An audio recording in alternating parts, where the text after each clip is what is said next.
Programa Jesus e Luz. Oferecimento. Você que vai construir ou reformar, não deixe de conferir as ofertas que só a Loja do Ceará Materiais para Construção lhe oferece. Telhas, portas, tijolos, cimento, cal, areia, pisos de vários modelos e outros acessórios. A Loja do Ceará fica na Rua Borba Gato 556, no Recreio dos Bandeirantes. E o telefone é o 3551-6589. Ceará Materiais para Construção. Eu tenho um amigo sincero que eu tanto venero, com quem tanto me dou. Evangelho de luz, Evangelho de luz, Evangelho perdão, Evangelho perdão, Evangelho Jesus, Evangelho és a minha salvação. Olá, queridos internautas, nos encontramos novamente aqui na geminas.tv, a TV online de Guaxupé, hoje trazendo para nós, para esse programa Jesus e Luz, a nossa confreira, nossa amiga, companheira de trabalho na lida espírita. Ela é Daria Silva Páscoa, palestrante, oradora, coordenadora de curso lá no Centro Espírita Nova Era, e hoje traz para nós umas reflexões sobre o sofrimento de um espírito desencarnado. Isso é bom para chamar a atenção de cada um de nós, para que a gente possa ficar atento e ver o que é que pode acontecer conosco após a morte do corpo físico. Daria, bem-vinda ao programa Jesus e Luz. Muito obrigada. Realmente é uma alegria estar aqui, né, poder conversar um pouquinho mais sobre a nossa doutrina, e muito importante fazermos essa reflexão, não é? Porque muitas vezes a gente vive tão preocupado nessa vida material, preocupado com os afazeres, com o trabalho, com a família, e muitas vezes nós nos esquecemos de nos preparar para fazer essa viagem, que é a única coisa certa da nossa existência. Então, a nossa reflexão é realmente nesse sentido, né? A gente, quando passar para o lado de lá, ou passar pelo fenômeno da chamada morte, como vamos nos encontrar, né? Como vamos estar? É interessante, antes que você adentre no assunto, né, alertar o nosso querido internauta exatamente pelo fato que você tocou aí, porque nós deveríamos hoje já começar a nos preparar para morrer, vamos dizer assim, porque é um fenômeno da morte, é um fenômeno que todos nós vamos passar.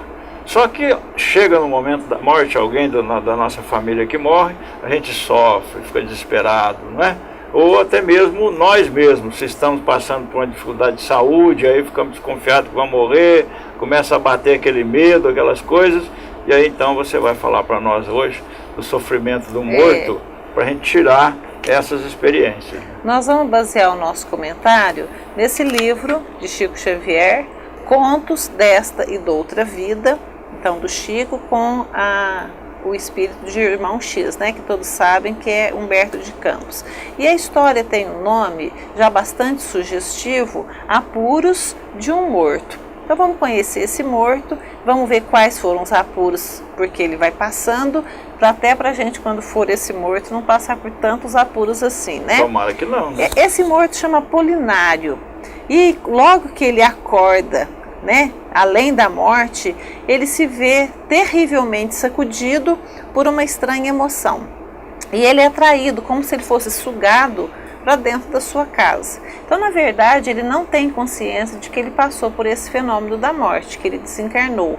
Até porque quando a gente, né, nós estudamos dentro do Espiritismo, que nós temos lá o nosso corpo físico, o perispírito, mais mais o espírito. E esse perispírito, ele é bastante material, bastante denso ainda.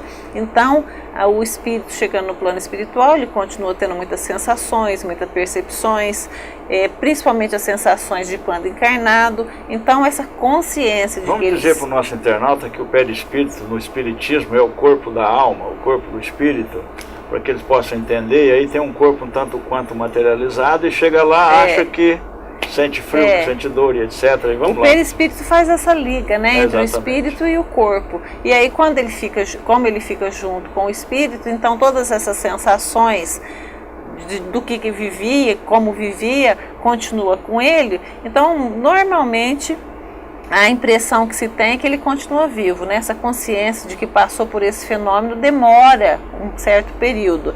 Então, a princípio, para nosso entendimento aqui, o Apolinário, que é a nossa personagem principal, ele ainda não tem essa consciência. Simplesmente, ele escuta, né? Ele é atraído porque ele escuta assim, de uma maneira muito intempestiva, muito assustada, a esposa, né, em gritos mesmo.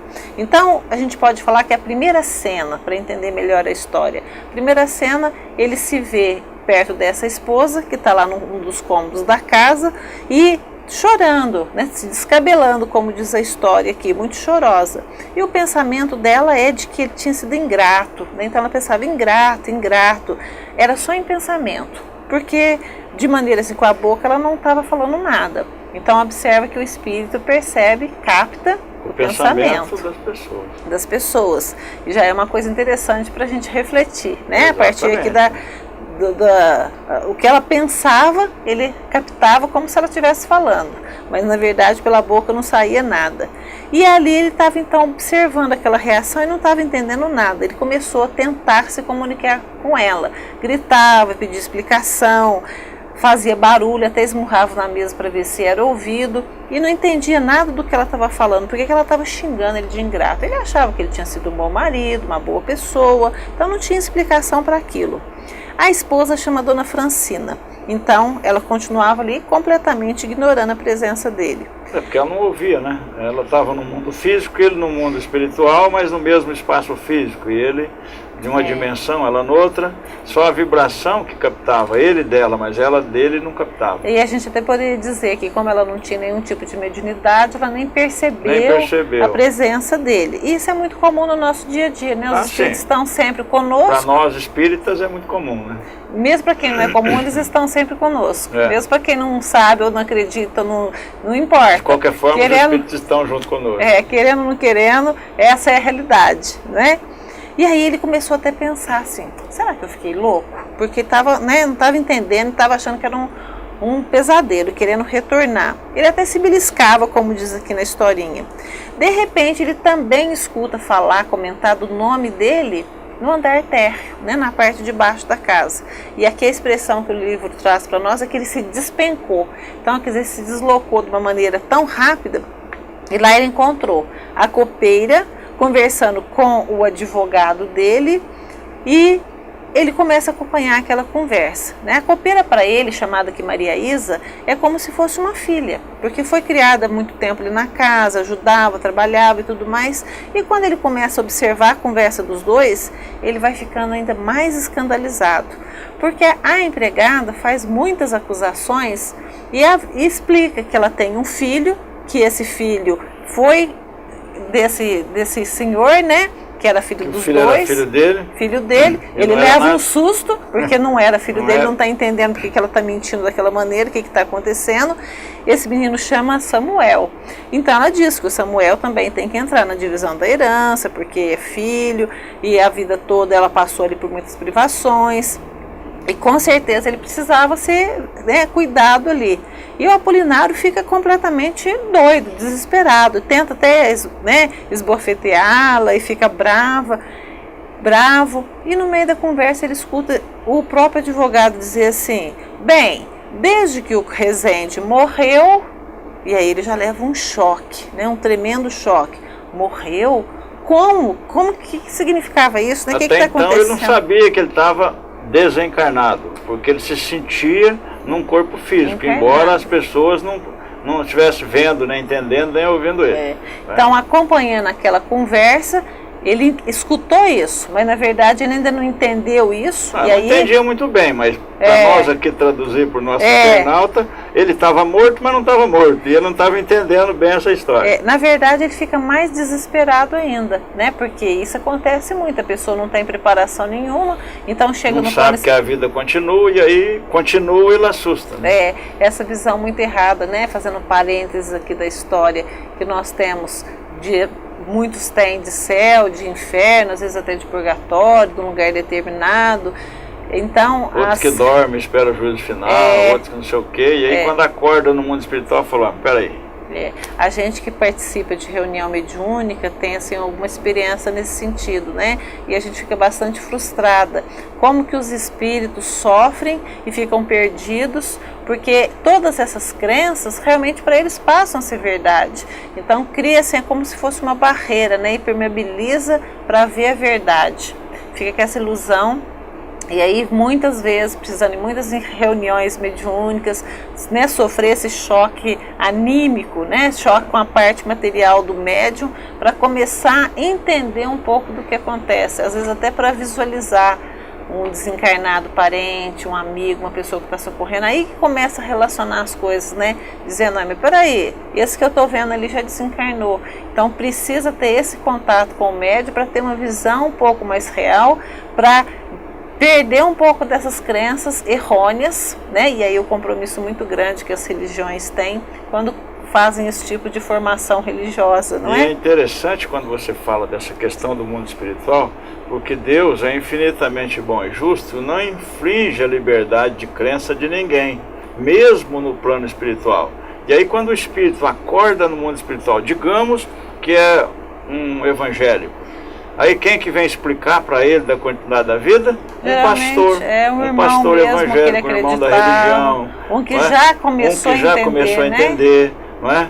Isso acontece muito na sessão mediúnica, a gente fala, olha aí o pastor fulano que está aí para te receber, olha aí o padre fulano que está aí para te receber, porque tem dá que aquela infringir. confiança, dá né, confiança, de exatamente. encontrar uma pessoa querida. É igual nós quando viajamos para uma cidade que a gente chega lá sozinho, não conhece ninguém, está meio perdido, de repente lá longe vem alguma pessoa para receber a gente, que alívio, que bom, que segurança que não dá, né? Então é bem isso mesmo, as reuniões mediúnicas não vão fazer atendimento só para os espíritas, para todos os espíritos necessitados. Então muitas vezes esses pastores ou padres, freiras, bispos e espíritas mesmo trazem esses espíritos para serem atendidos, né? Então o amor de Deus, o amor aqui não tem religião, não é mesmo?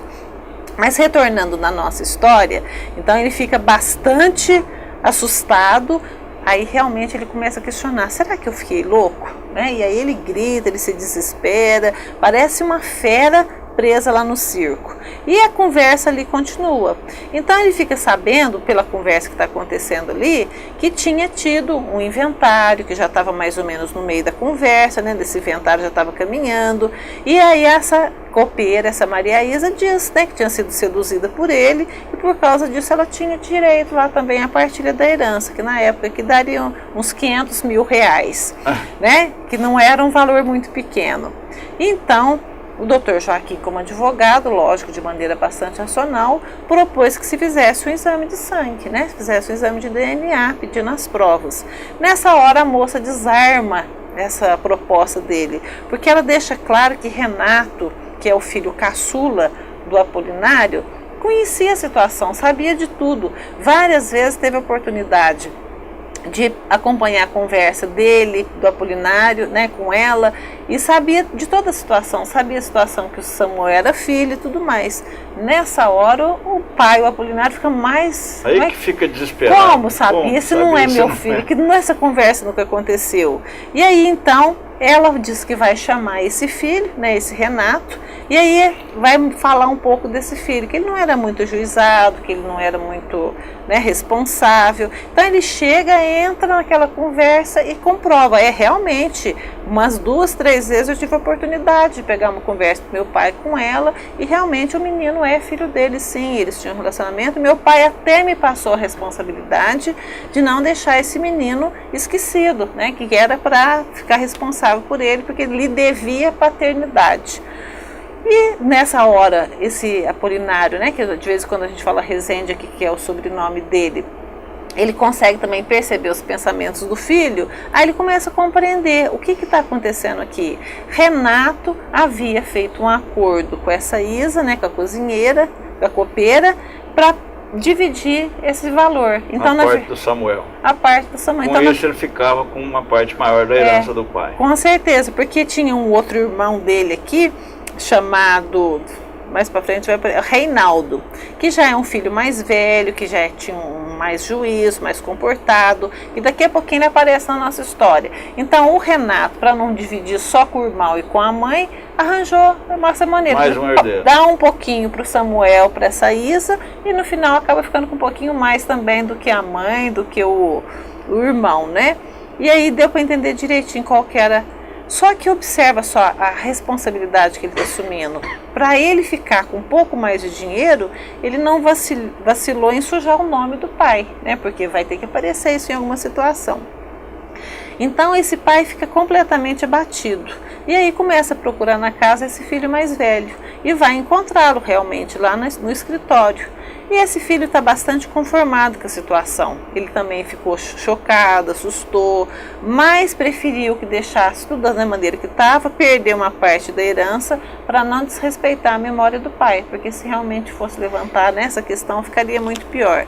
Aí ele começa a entender por que a esposa estava dizendo que ele era ingrato, né? Então ele tinha tido um casamento bom, fiel, respeitável, mas e aí desencarnou. Depois que ele morreu, apareceu uma história. Desencarnou, a esposa estava confiante de que ele estaria lá no plano espiritual esperando que fosse realmente uma alma gêmea, né? Depois a gente tem no minutinho, a gente pode até comentar sobre isso, essa questão da afinidade que se tem no plano material e se ela se mantém. Porque de repente a pessoa pode ser um casal, né? Marido e mulher, no plano físico, dizer que se ama, que se gosta, etc e tal. Que tem afinidade. Mas que, na verdade, a afinidade espiritual está faltando. E aí, no mundo espiritual, cada um pro seu canto. Não tem negócio de...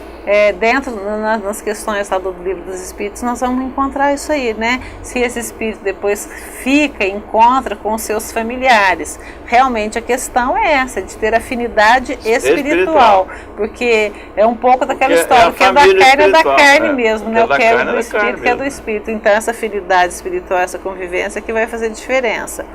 Então, esse Apolinário volta no quarto da esposa e em vão ele tenta confortá-la, né? Ela está lá muito chorosa, já ensopou o lenço e na verdade então ele começa percebendo melhor o que está acontecendo. Ela não chorava, não é pelo dinheiro que ela estava deixando de receber, mas pela suposta infidelidade do falecido marido, né? Então ela começa a recordar os dias felizes que eles tinham vivido, a confiança perfeita que eles tinham, e aí ela fala assim, nossa, é muito desumano da parte dele, né, fazer isso, quer dizer, desmontou aquele relacionamento de mais de 30 anos.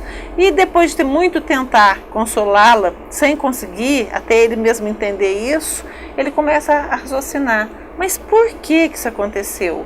Por que Deus está fazendo que eu passe por isso, né? Qual que é o motivo de ter que passar por essa prova tão difícil? E de repente, parece até que pelo amparo da espiritualidade amiga, dá um estalo na consciência dele e ele começa a lembrar, né? Recuar, lembrar. E aí então ele vai fazendo uma ligação que a gente vai chamar aqui muitas vezes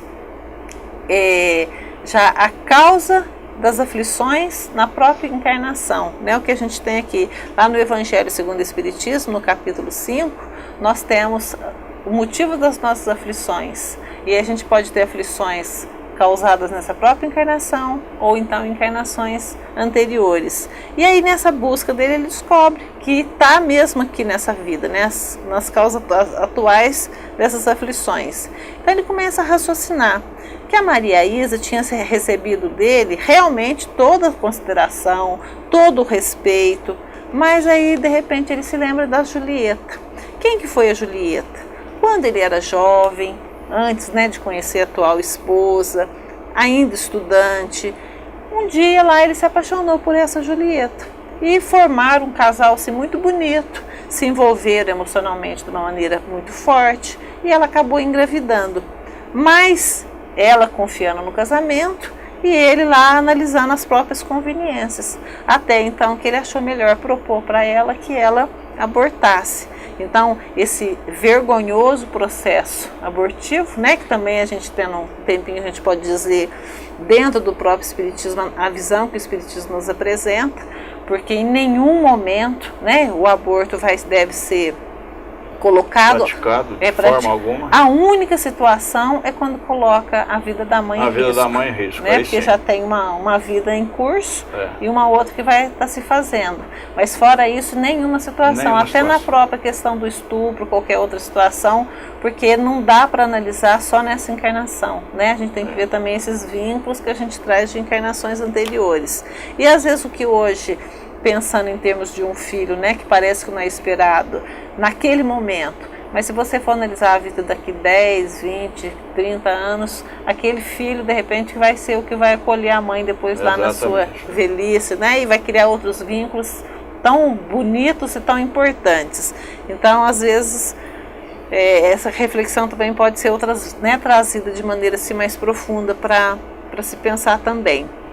E aí, então, ele consegue entender um pouco do que foi acontecendo. E não ficou só nessa questão do aborto, não. Porque em seguida, ela também acaba caindo no meretrício. Porque ela também se desequilibra, né? Em todos os sentidos.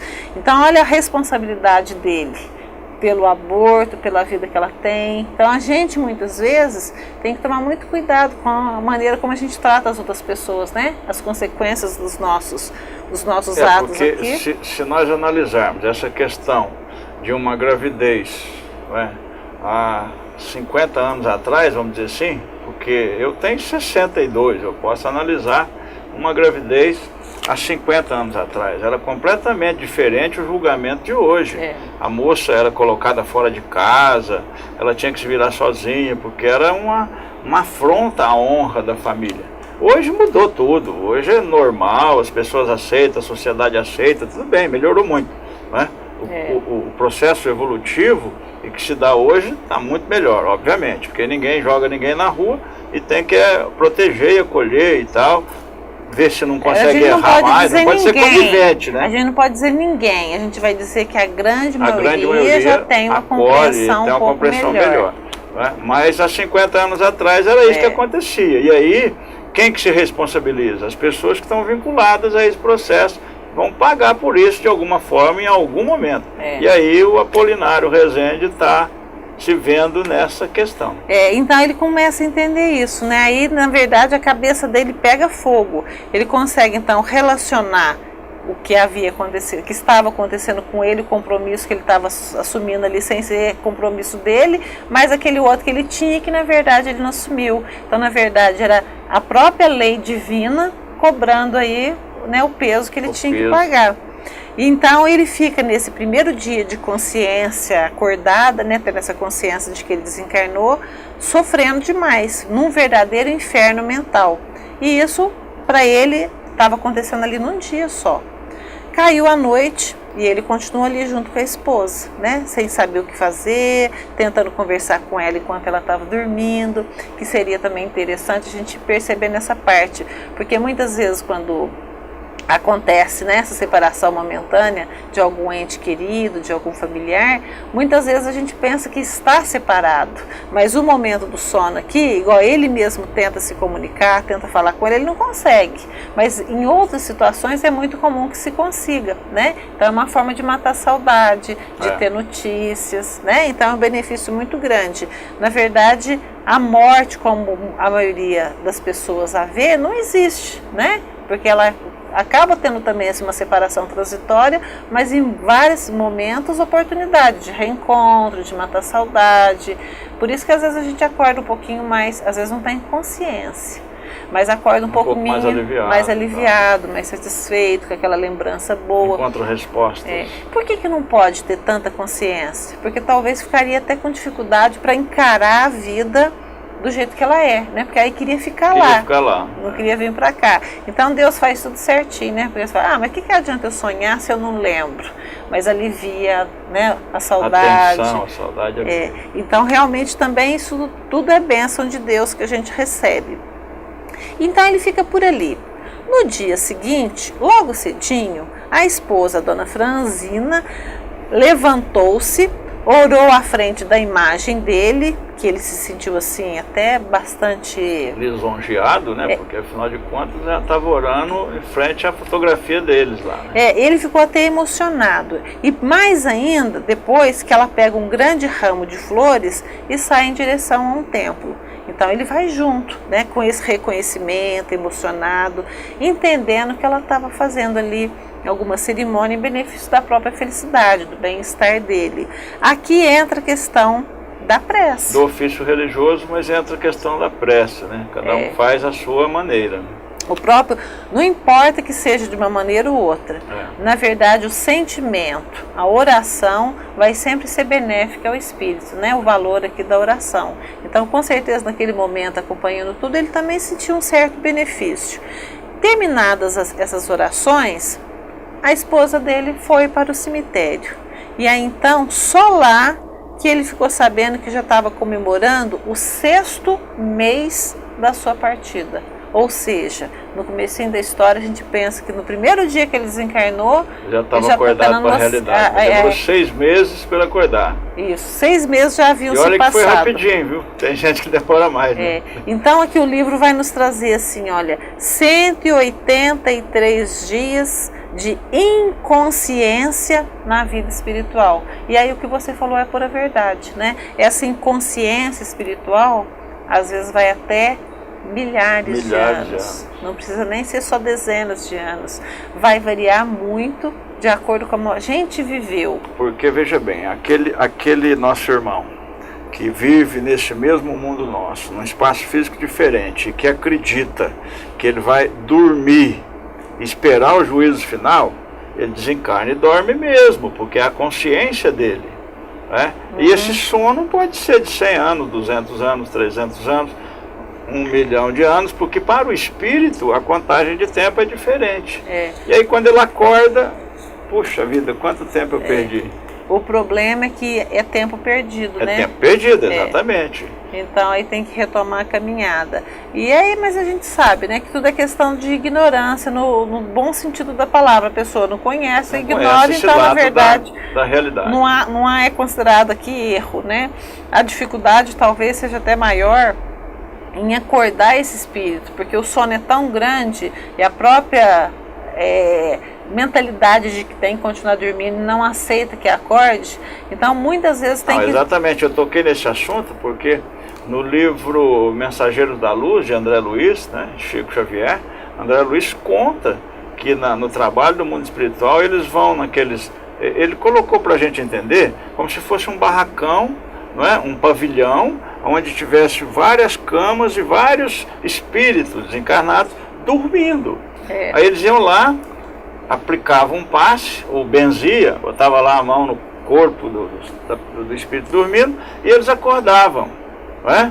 Aí eles acordavam e assustavam, ficavam com medo, e enfurnavam em treva. Depois era outro trabalho de ir lá buscar esses espíritos, tentar fazer com que eles entendessem, para que eles pudessem dar continuidade à vida espiritual. Entendendo, né, Valmor, que cada caso é um caso, que a gente não pode generalizar, porque vai depender muito do merecimento da pessoa, a maneira como ela viveu, né, a caridade que ela fez, os prejuízos que ela não causou, porque também é uma pessoa que cuida bem de si, cuida bem dos familiares, colabora em termos assim da própria sociedade, do ambiente que vive. Ele vai receber um amparo, uma proteção muito grande, com mesmo certeza. Que ele tenha uma certa dificuldade. Quando ele acorda, ele não vai sentir tanto medo, ele vai querer entender e acaba aceitando a ajuda e vai entendendo, né? Então, realmente, cada caso é um caso, né? E aí, então, essa inconsciência na vida espiritual, para ele foi um choque. Então, ele ficou bastante assustado, observando ali a esposa perante o próprio túmulo, e aí tinha escrito lá na lápide, de um jeito acostumado que a gente vê, né? Aqui jaz Apolinário Rezende. E em letras um pouquinho menores, orai pelo descanso eterno de sua alma. Essa expressão a gente precisa comentar. Não existe descanso eterno, né? Quando ele leu essas palavras descanso eterno, ele refletiu sobre todas as agonias morais a que ele estava submetido, desde a véspera, e sem saber ainda como queria continuar ali para frente, né? Então, embora ele sentindo um desejo enorme de chorar, ele esqueceu toda aquela quietude que estava ali e desferiu em desespero enorme gargalhada. Quer dizer, realmente uma reação de um processo de loucura, né, para aceitar. E é uma ironia muito grande dizer, para o eterno descanso de sua alma. Na verdade, não existe descanso eterno, né? A única coisa que existe eterna é a vida do espírito, né? Somos espíritos. A imortalidade da alma. Imortais, eterno Deus mesmo, né? E porque a ideia do conceito de eterno é o que não é criado e que não tem fim. Então seria Exato. Deus, nós somos criados, então nós somos imortais. Mas a ideia de alguma coisa ser eterna, a única lei que realmente existe é a lei da mudança. Tudo muda. Tudo né? muda todo dia, todo instante. Né? Então, se a gente for refletir um pouquinho mais sobre essa história, nós podemos pensar assim, como que a gente continuaria essa história? Quais as possibilidades, de certa forma a gente entrou um pouco nesse tópico, né? Quais as possibilidades de socorro, de assistência para esse Apolinário? Vai depender muito da maneira como ele viveu. Né? Porque, na verdade, ali o que a gente percebeu? Pelo próprio sentimento dele, ele foi uma pessoa fiel ao casamento, né? Provavelmente aqui fiel, né? Como pai, responsável, assumiu bem os seus deveres. Então ele tem muitos méritos, né? Ele provavelmente tem. Um amigo espiritual ligado a ele vai se aproximar, vai explicar a ele a situação em que está em transe, ele entende, assume as suas culpas e a vida continua, porque confiai e seguir, o Evangelho fala. Né? Então, pode continuar com o seu pensamento, mas já partindo para o final do nosso programa, que nós temos só mais 1 ou 2 minutinhos. Então, nós podemos deixar aí para o nosso telespectador, o nosso internauta. Nosso internauta, né? Mais próximo ainda do que sempre, a sugestão de pegar o Livro dos Espíritos, no capítulo 3, na segunda parte, que fala sobre o retorno da vida corpórea à vida espiritual. E lá vai tratar bastante disso, da alma após a morte. Porque muitas pessoas têm medo da morte, não querem nem falar sobre isso. Mas na verdade precisa falar porque é um fenômeno. Se a gente fala ou não fala, a gente passa por ele de qualquer forma. E se a gente entende, estuda, analisa, a gente fica mais bem preparado para passar por isso, não é? Então a proposta que a gente faz, já caminhando então para esse nosso encerramento, é que realmente a gente estude esse capítulo, né? A partir da pergunta 149 de O Livro dos Espíritos, vai trazer todas as orientações, como que acontece esse processo da separação da alma e do corpo, como a questão da individualidade, em que se transforma essa alma no instante da morte, qual que é a sensação que esse espírito vai ter quando se reconhecer no mundo dos espíritos. Então, o que a gente não deu conta de responder, fica aí como sugestão para buscar na obra básica o Livro dos Espíritos. E é interessante quando você coloca a leitura do Livro dos Espíritos, porque nós não temos a pretensão de que você, querido internauta, se torne um espírita. Mas o que nós sugerimos a você é que tenha conhecimento da sua própria origem, ou seja, de você como espírito imortal. E aí vai se libertando dessas amarras, desses medos, de todas essas coisas. E o Espiritismo está para nos esclarecer. Só isso.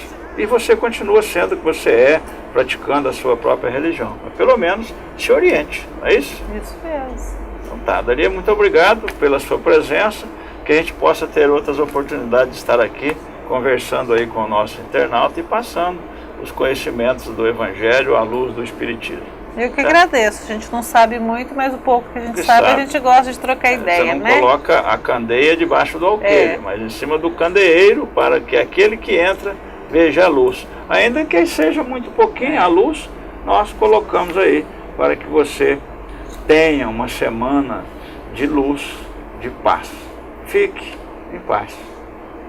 Eu tenho um amigo sincero que eu tanto venero, com quem tanto me dou. É meu professor, meu parceiro, meu bom companheiro e muito me ajudou. Me ensina a ser caridoso, a não ser orgulhoso e a orar sempre a Deus. Programa Jesus e Luz. Oferecimento. Você que vai construir ou reformar, não deixe de conferir as ofertas que só a loja do Ceará Materiais para Construção lhe oferece. Telhas, portas, tijolos, cimento, cal, areia, pisos de vários modelos e outros acessórios. A loja do Ceará fica na Rua Borba Gato 556, no Recreio dos Bandeirantes. E o telefone é o 3551-6589. Ceará Materiais para Construção.